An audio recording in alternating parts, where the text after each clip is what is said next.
Hello and good evening, my Reset the Airways warriors.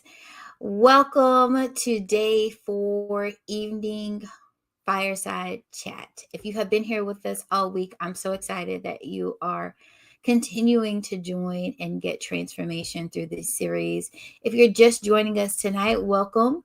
Make sure you go back and you watch all of the morning interviews and then the evening fireside chats that are a way for us to dig a little bit deeper into what we talked about in the morning. So we've had some incredible guests on all throughout the week, and we've talked a lot about a lot of different topics that will go into the process of you resetting your soul. It's July, it's the middle of the year, and we still have 6 good months left for us to get back on track if we feel like we haven't quite hit the goals that we've wanted to this year, or if we're in a place where we're stuck and we're trying to move forward, we're trying to really accelerate our healing journey so that we can continue to walk in the purpose that God has called us to be, because it is such a time as now that the world needs women who are walking in their perfect purpose.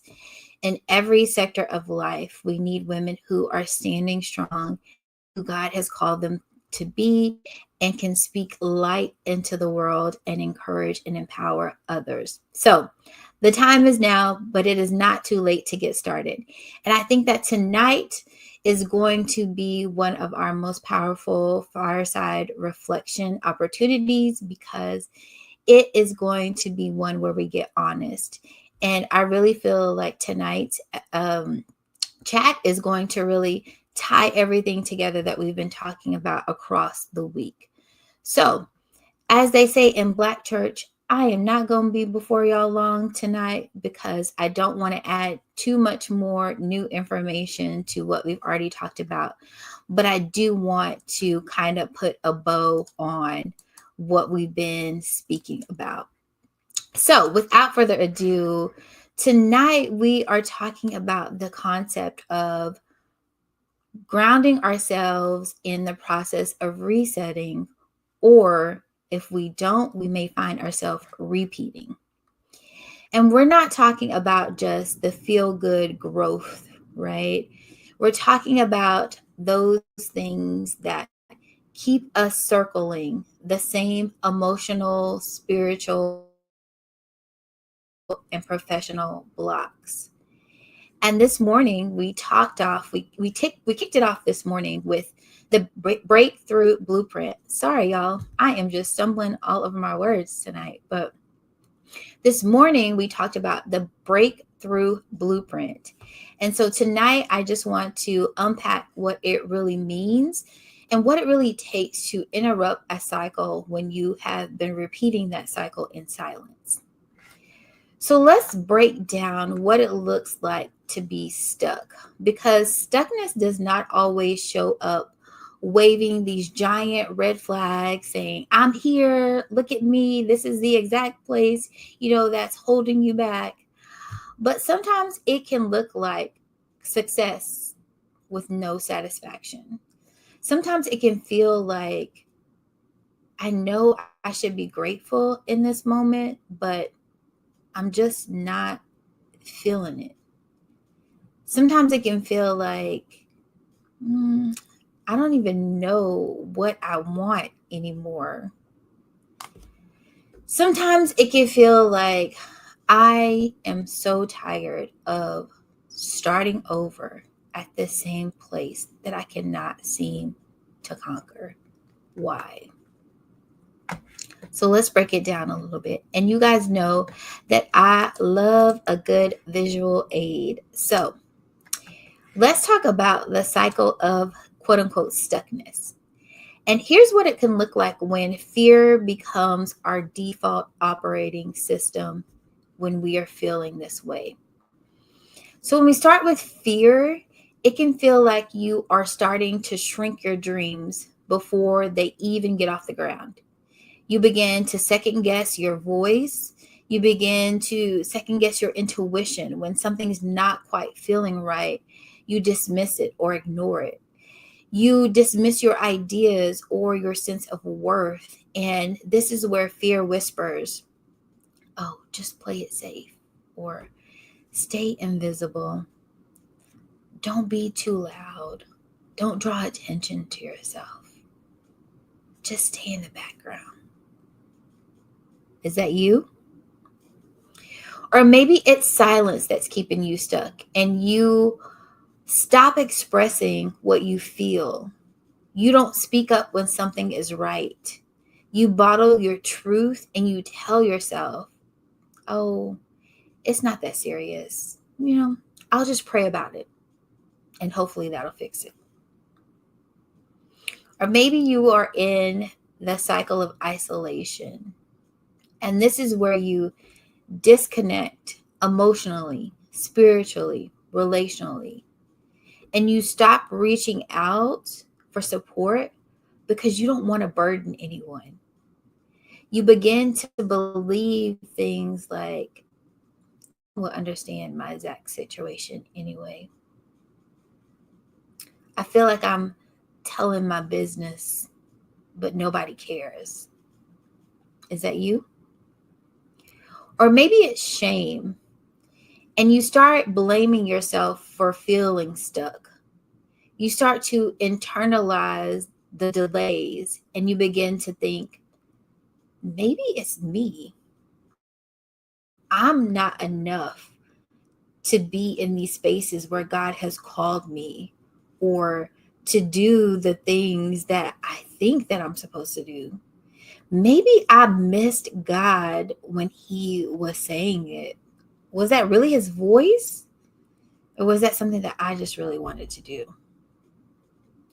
Or maybe you're stuck in the cycle of repetition and you can muster just enough energy to try again.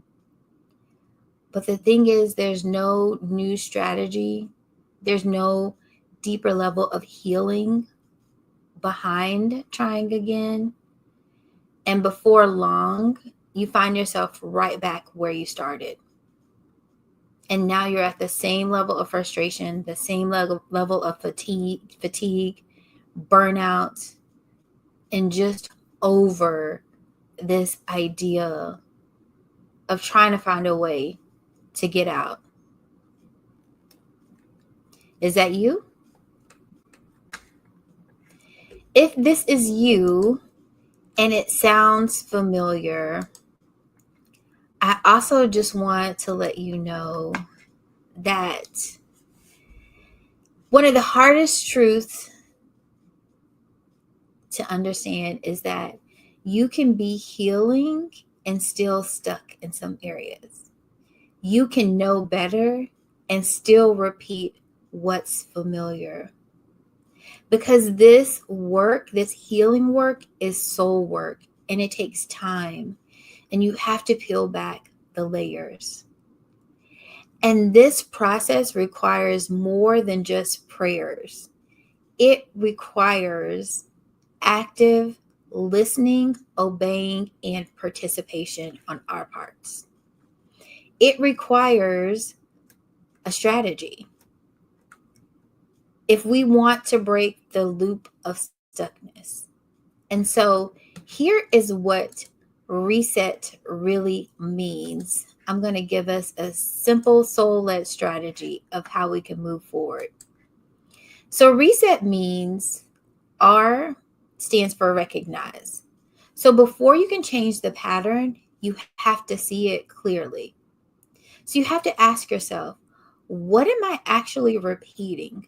What continues to show up in my life in the form of an experience or a person? What do I keep seeing?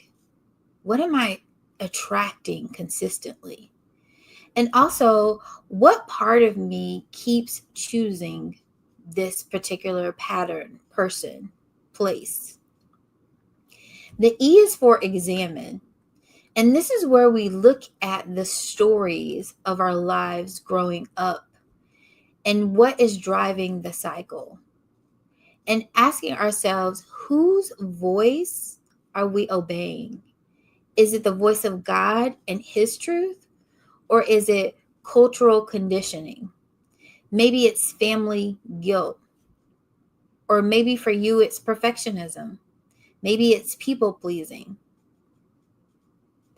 Who are we actually listening to? The S is for shift. And this is where we need to be intentional about taking a step. Not necessarily a big grand gesture, but a small, real step that's meaningful, that will help us move the needle, and that will help us gain momentum to continue forward in the process. So we want to look at some small soul aligned shifts that can begin to help us to create new neural pathways that will open up possibilities for us. And we talked all about the brain, and our guest yesterday, Miss Francesca, broke down how the brain is impacted in stress and trauma. So go back and watch day 3 morning interview for a little bit more about that.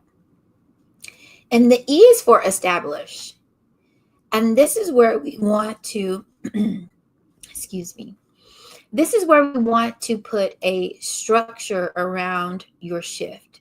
This is where we want to be able to create a rhythm for your growth so that you can remain consistent. This is where we talk about implementing boundaries, about making declarations to help you protect your peace and your progress.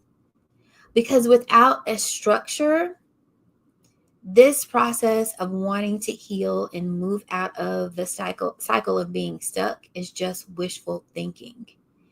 Effective healing has to happen in the container of a structure that you establish for yourself, because you are going to be moving in different ways. And so you want to make sure that you are placing yourself in new environments. You are placing new people around you that are going to help you maintain the new you that you're growing into. And then we have T for trust. So this is where we really get stretched. And last night's evening fireside reflection, we really broke down the thermometer of trust.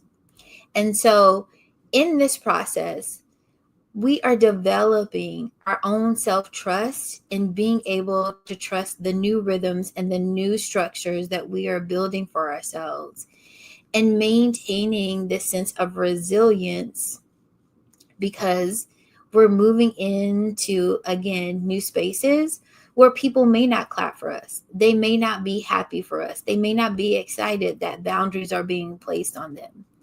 And so we have to learn and develop and do some self-exploration, so that sometimes we have to be our own main encouragers. Even when these spaces feel unfamiliar, even when we get physical or emotional backlash, even when our old self tries to resurface, we have to be rooted and grounded in the self-trust and know that we are moving in the right direction. So a truth drop here is that we don't necessarily need another breakthrough moment. What we need to get serious and committed and consistent about is a breakthrough plan. And so this is what this reset gives you. So that way, it's not about the hype of the moment or a movement, but it's really about the habits that you are creating and that you're grounding yourself in. So you guys know it wouldn't be a fireside chat without some reflection questions. So I want to give you these questions to dig a little bit deeper in your reset process. So I want you to take a deep breath and reflect on, what cycle are you tired of repeating in silence? Question number 2, where have you been performing healing instead of embodying it? Where have you been performing healing instead of embodying it?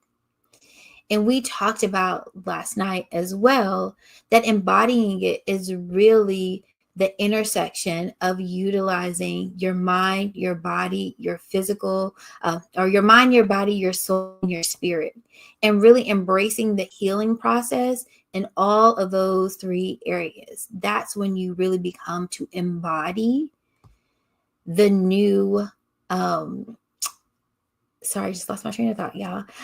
You begin to embody the new strategies and the new healing system that you are embarking on. So, question number 3, what would it feel like to stop starting over and to start healing forward? What would it feel like to stop starting over, to start healing forward?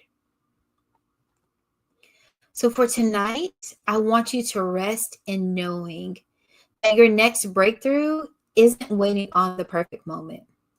It's simply waiting on your active participation. So if you are ready to dive into what that looks like as far as a full reset and really letting go and stepping into who God is calling you to be as a purpose-led woman and leading in every area of your life.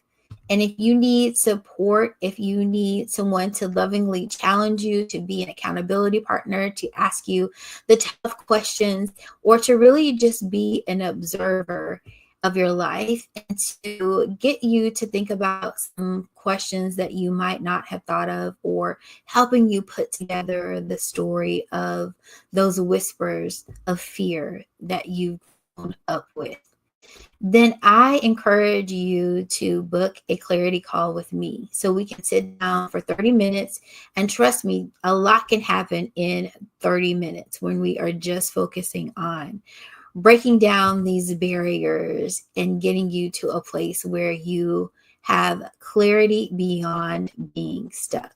So I encourage you to go to the link, schedule a clarity call so that we can join together and I can partner with you and move forward. So until next time, ladies, I just want you to be rooted in the idea that you are not behind. You are becoming. And no matter where you are in your purpose or leadership journey, you were made to rise. Have a good evening.